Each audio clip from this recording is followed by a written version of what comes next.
Just Terry Eliasen here with the WBZ weather team, and we have a couple of major weather events about to hit us this weekend. One, a major Arctic outbreak, unlike we've seen in perhaps years, and two, a major winter storm that's going to cripple a large part of the United States, the biggest such storm this winter. Let's get right to the latest information. So first off, we'll start with that winter storm. This is going to be the biggest and most impactful winter storm of the season for the United States.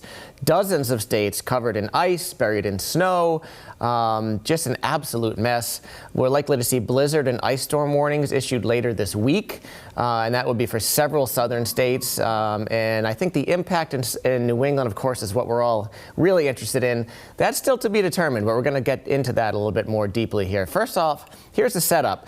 We have a gigantic area of high pressure, a near record-setting area of high pressure. There's going to be record-breaking cold throughout the upper Midwest coming up later this week, and that's pushing right down into the center of the country. And at the same time, we have an atmospheric river of moisture coming straight from the central Pacific into the southern part of the United States. So those two very different air masses are going to clash here later this week and cause an absolute mess for a good portion of the country. And as you can see, right between those two air masses where they collide, the Arctic cold and the southern, heavy, moisture-laden air mass, we're going to have quite a system that's going to unfold. Here's the interesting part, a little bit of behind-the-scenes meteorology here. There are two sort of pieces of energy that are going to come together to sort of form this storm. You've got one that's currently way off in the Pacific, off the west coast, and one up near Alaska, and you can see we've sort of circled both of those. And there's a long trip for both of them to make, basically that northern one up over into northern Canada and then down into the United States, and those two are going to collide over the central United States coming up this weekend. Now, this is to say there's a long way to go with this forecast, and there's still a lot that can happen. So as you can see, we'll have updates day by day here. But I do think whatever happens, we are in for a big storm that's going to form, say, later this week around Thursday, Friday in the southwestern part of the United States. And you can see here as we progress through Friday and into Saturday, just a mess of ice and snow from, say, Oklahoma and the northern panhandle of Texas right through parts of the mid-Atlantic, and ice just to the south of that.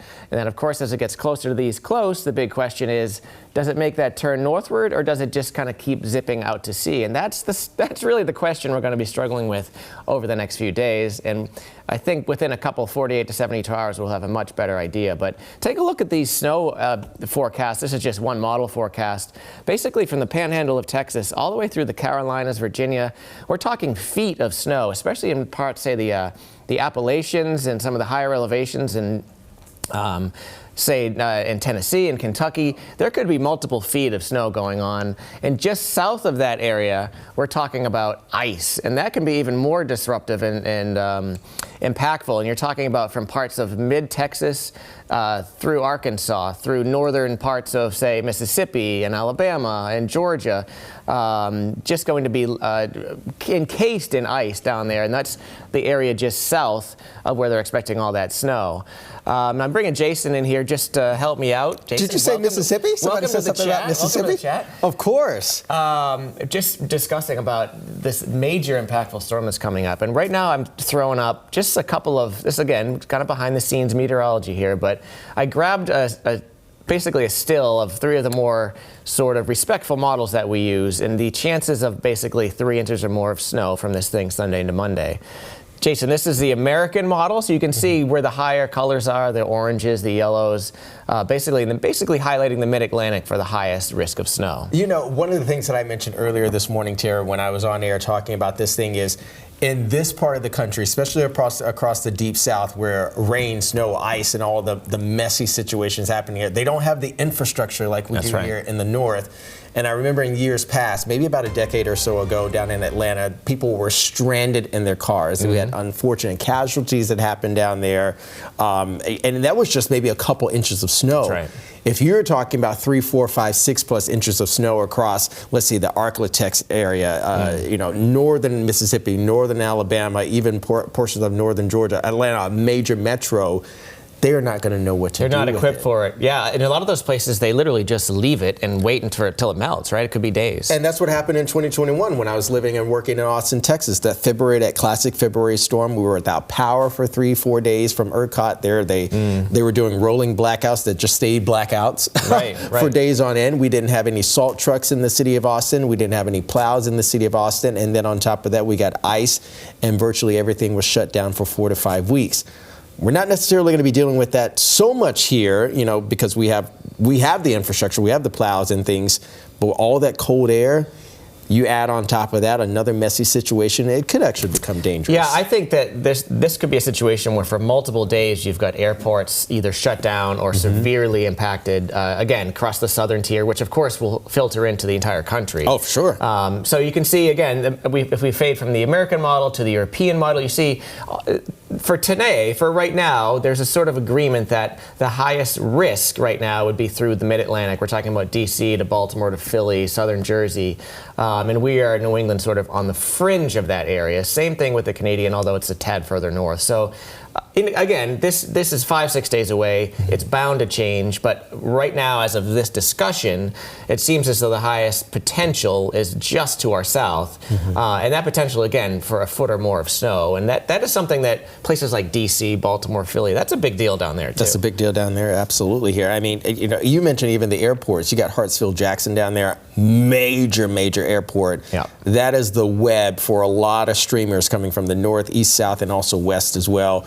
So this could actually be a roll tide across the country, even if it's just sort of the nexus across the deep south. Yeah, and this is the National Weather Service. Basically, they have what's called a major winter impact scale forecast, and you can see they too are highlighting that area from the mid-Atlantic, down through northern Virginia. For now, this is a ways away, and New England is by far, we are not out of the woods with this one. So basically, we're just going to be watching over the next several days. We know that there'll be a major winter storm impacting several dozens of states, but to be determined for now how close it comes to our area in New England here. What we do know, aside from the storm, is that we're in for another major blast of Arctic air this weekend. Major blast. We're talking about this upcoming weekend not getting out of the teens. I know we often talk about frostbite concerns there. It doesn't take a whole lot of time before the extremities become frozen over, and that is a very dangerous thing for the little ones and also the older ones as well.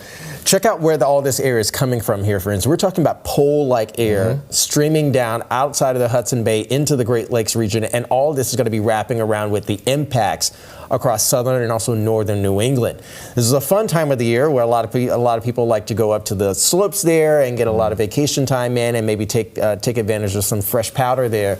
But again, this Arctic plunge of air surging south into the region, this is causing air temperatures this upcoming weekend to be some of the coldest air we have not had in quite some time. Feels like temperatures for this upcoming weekend, especially Friday night and Saturday night, we're talking surely sub-zero across central and northern Mass, and Boston actually is not going to be that much better. We're talking about lower single digits for air temperatures. These are just right. These are just, and this is an early forecast. We're 5 days out, but an early forecast for Saturday morning. We're talking single digits at best, but well below zero, I think, north and west. And like you were saying, those folks headed up north, if you're going skiing, I mean, we're talking 10, 15, even 20 below for air temperatures. For air temperatures. That is, extremely rare for these kinds of, for this area. It happens maybe once every 3, 4, 5 years. It's been a few years since we've seen anything this bad. Same thing on Sunday morning, could be even colder. Sort of depends on where that storm is and if there's any clouds that are starting to leak in. But again, I would not be shocked to see lows of 10,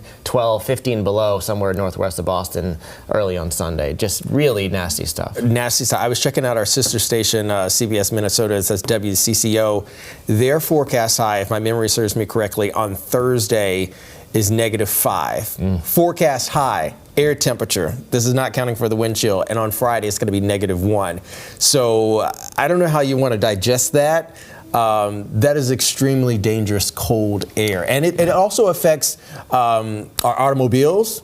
Our metro lines as well, the MBTA is probably going to definitely take extra steps and make sure that the rails are not going to be frozen over. You know how they light those rails on fire, so to speak. The pipes in the basements, if you have a basement that's prone to being really cold and not insulated well, certainly could be a situation where there could be some burst pipes. And we're getting towards the temperatures. If you remember a couple of years back, we had a negative 18 in Boston. Now we're not going that deep this year, but air like that can impact things like the fruit trees. A couple of years back when we got, all it took was that one night of extreme low temperatures, and the peach trees, a lot of the fruit trees were destroyed for the entire season. So I don't know that we're going to get that bad, but we're definitely on the brink. It's definitely something to watch as we go forward.